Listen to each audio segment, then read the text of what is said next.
네, 안녕하세요. 올바른 건강학교 구독자 여러분. 치주과 전문의 배승환이고요. 이번 영상 꼭 끝까지 보셔가지고 치과 가셔서 이것까지 꼭 받으시기를 바랍니다.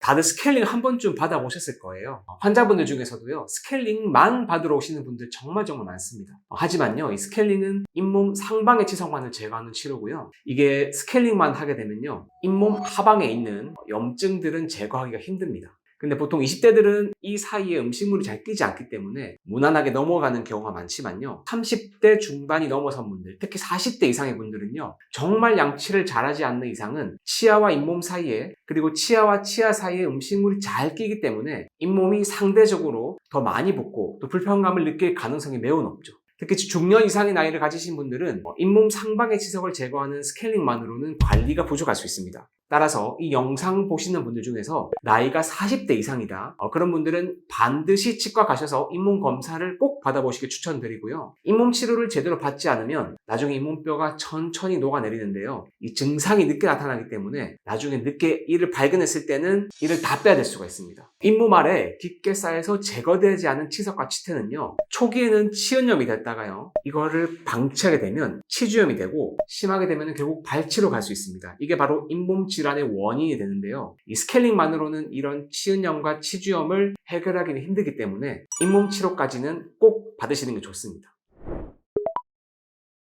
이 치과에서의 3대 질환 중 하나가요. 잇몸 질환. 특히 40대 이상의 성인분들 중에 80%가 앓고 있을 정도로 이 치주병은 국민질환입니다. 즉 잇몸병을 앓고 있습니다. 보통은 빨리 치료를 받아야 하는 분들의 특징이 제가 단순 명료하게 말씀을 드려볼게요. 첫 번째는요. 양치할 때 잇몸에서 피가 자주 나고 잇몸색이 조금 빨갛다고 느끼시는 분들. 두 번째는요. 잇몸이 이제 자주 붓는데 이게 주기적으로 아프다가 안 아프다를 반복되는 경우가 있어요. 아프다 안 아프다가를 반복하게 되면요.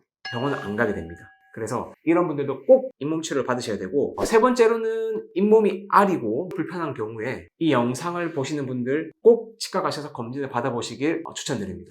제가 치주과 전문이다 보니 잇몸이 안 좋으신 분들이 정말 저희 병원에 전국적으로 너무너무 많이 찾아오십니다. 정말 안타까운 게 뭐냐면요. 이 잇몸병의 아주 큰 특징 중 하나가 주기적으로 불편하다 안 불편하다가를 반복하는 건데요. 이게 잇몸 질환의 아주 큰 특징 중에 하나입니다. 그러다 보니까 치과를 가야 할 타이밍을 놓치는 경우가 너무 많아요. 제가 너무너무 안타까운데 이게 한 번까지는 아니더라도 같은 부위가 2번 이상 불편감이 반복된다면 이 부위가 현재 문제가 있는 거란 걸 꼭 인지하셔야 되고요. 잇몸 관리는요. 미리미리 받지 않으면 나중에 큰 문제가 발생하니까 혹시 불편감이 한두 번 이상 지속되었고 피가 좀 난다는 경우에는 꼭 치과를 가보시길 추천드립니다. 이게 특히 건강한 치아를 상태를 벗어나서 치은염, 치주염의 상태라면요. 더더욱 잇몸 치료를 받아야 되는데요. 사실 이게 환자분들이 알기는 힘들거든요. 그래서 치과에 가셔서 현재 잇몸병 상태를 꼭 확인하시고요. 잇몸을 잘 보는 치과를 가시면 좋은데 기본적으로 대학병원 치주과를 가시던가 아니면 치주과 전문의가 있는 병원으로 가시면 조금 더 잇몸을 전문적으로 볼 수 있을 겁니다. 잇몸 치료를 받으러 가서 많이 물어보세요. 잇몸 치료는 어떻게 하냐? 누가 하는 거냐? 비용이 어떻게 되냐?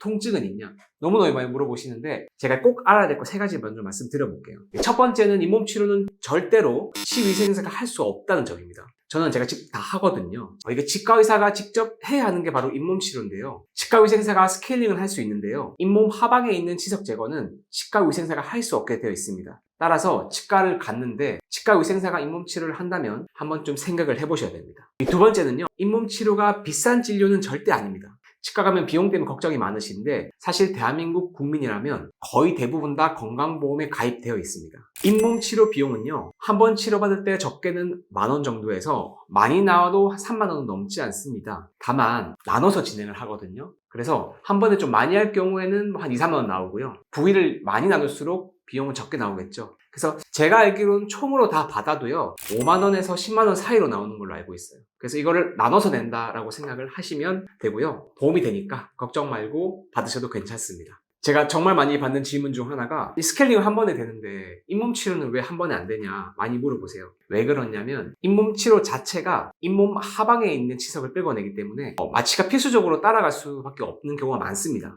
그렇기 때문에 한 번에 많은 부위를 하면은 마취를 다 해야겠죠. 너무 힘들겠죠. 저희는 편합니다, 사실. 근데요, 환자분들이 꼼꼼하게 부위 나눠서 하는 게 더 좋기 때문에 저희가 번거롭더라도 그렇게 진행을 하고 있습니다.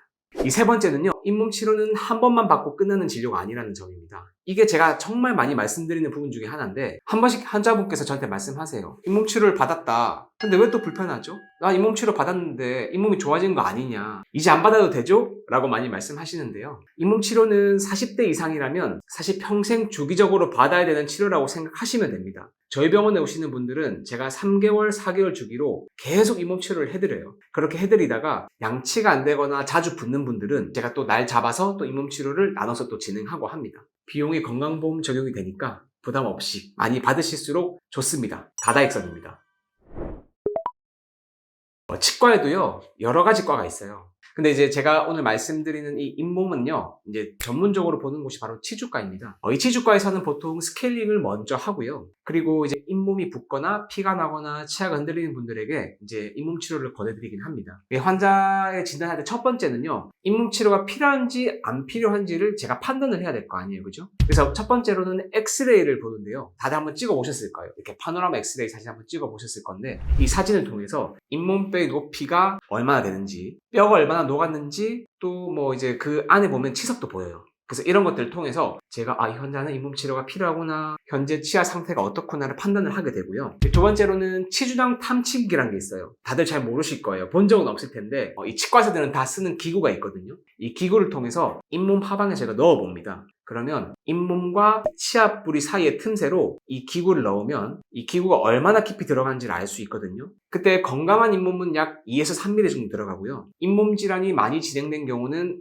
4에서 5mm, 심하면요 10mm 이상도 내려갑니다. 저희가 봤을 때 보통 5mm 이상 내려가게 되면 현재 잇몸이 많이 부었고 잇몸 치료가 꼭 필요한 상황이구나 하고 인지를 합니다. 이 진단이요 정말 중요하고요. 이 진단을 잘 하는 원장님을 만나는 게 정말 중요하다고 저는 생각합니다. 이 치료 방법을 제가 정말 말씀 많이 드리고 싶은데 조금 짧게 말씀드려볼게요. 그래도 건강한 잇몸의 경우는요 사실 스케일링으로 충분한 경우가 많습니다. 80대 분들 중에서도요 제가 간혹 스케일링만으로 충분한 분들을 간혹 많이 봅니다. 정말 양치 잘 하시는 분들이고 또 잇몸이 타고난 분들이죠. 하지만 거의 70-80% 이상의 대부분의 대한민국 국민들은요 치은염 그리고 치주염으로 진행되는 경우가 많습니다. 이 치은염이 있는 경우는요 치근 활택술이라고 해서요 마취를 하지 않고 가볍게 표면만 긁는 경우가 많고요. 이 초기 치주염에서 약간 치주염 중기로 넘어가는 경우는 마취를 하고요. 치주 소파술이라고 해서 잇몸 하방에 조금 깊게 끌어내게 됩니다. 그리고 이제 말기 치주염이 되면요 잇몸 수술을 통해서 잇몸 재생을 하든지 혹은 잇몸 하방에 있는 염증을 좀 깊게 끌어내는 걸 하게 되는데요 이 잇몸 수술까지 가는 경우는 사실은 잇몸이 많이 안 좋은 경우입니다. 그래서 각 환자의 잇몸 상태에 맞게 그리고 단계에 따라서 저희가 치료 방법을 정하게 됩니다. 이 모든 사람이 잇몸 수술을 받는 건 아닌데요 여기까지 가지 않으려면요 잇몸 관리를 잘하는 게 너무 중요하기 때문에 최소한 1년에 2번 이상은 무조건 가셔야 되고요. 잇몸 관리는요 받지 않으면 받지 않을수록 점점 노화가 돼요. 치과 원장님을요 괴롭혀가지고 계속 귀찮게 해서 치과를 자주 내원하세요. 그게 환자분 잇몸 건강에 너무너무 중요합니다. 제가 이제 잇몸 치료하고 환자분께 꼭 말씀드리는 게 있습니다. 사실 제가 잇몸 치료하는 건요 많이 해봐야 1년에 10번 안 되잖아요 사실은. 근데 칫솔질은 하루에 3-4번씩 하거든요. 제가 잇몸 치료하는 것보다 중요한 건 환자분들의 양치입니다. 너무너무 중요한 게 바로 양치고 사실은 비중으로 따지면 양치가 더 중요하다고 말씀드릴 만큼 제가 잔소리를 많이 합니다. 이게 잇몸 치료 받고 끝이 아니라 건강한 잇몸을 제가 만들어 드렸죠. 잇몸 치료를 통해서. 근데 원래 나쁜 습관을 계속 유지하면 또 다시 나빠집니다. 정말 제가 말씀 많이 드리거든요. 그래서 칫솔, 치간 칫솔, 치실 등을 통해서요 올바른 잇몸 관리를 해주는 것이 사실 더 중요하다고 볼 수 있고요. 의사 선생님이 치과를 방문하라고 하면요 불편하지 않더라도 꼭 치과를 방문해서 계속 주기적으로 잇몸 관리를 받는 게 너무 중요하고요. 요즘에는 어르신분들이 이 치과에 대한 불안감이 많습니다. 왜냐면 과잉 진료하는 치과도 많고요. 치과에 가는데 또 계속 뭔가 권유하니까 부담스러워 하세요. 그래서 저는 사실 치과 치료 제가 꼭 말씀드리는데 치료 안 하시더라도 잇몸 치료만큼이라도 꼭 하고 가시라고 말씀드리거든요. 환자분들에게는 너무나도 중요합니다. 그래서 치과 방문은요 꼭 자주 하시고요. 더 중요한 거는 양치니까 집에서 관리 잘 해주시고 이 치과에서는요 저희가 즉 제가 환자분들의 잇몸 관리를 열심히 하는 거고요. 이 노력과 그리고 환자분들이 집에서 양치를 여러 가지 방법을 통해서 또 좋게 관리를 하는 게 정말 중요하거든요. 이 노력이 합쳐져야 잇몸 건강을 오랫동안 잘 유지할 수 있습니다. 이 두 가지가 꼭 병행돼야 되는 점 잊지 마십시오.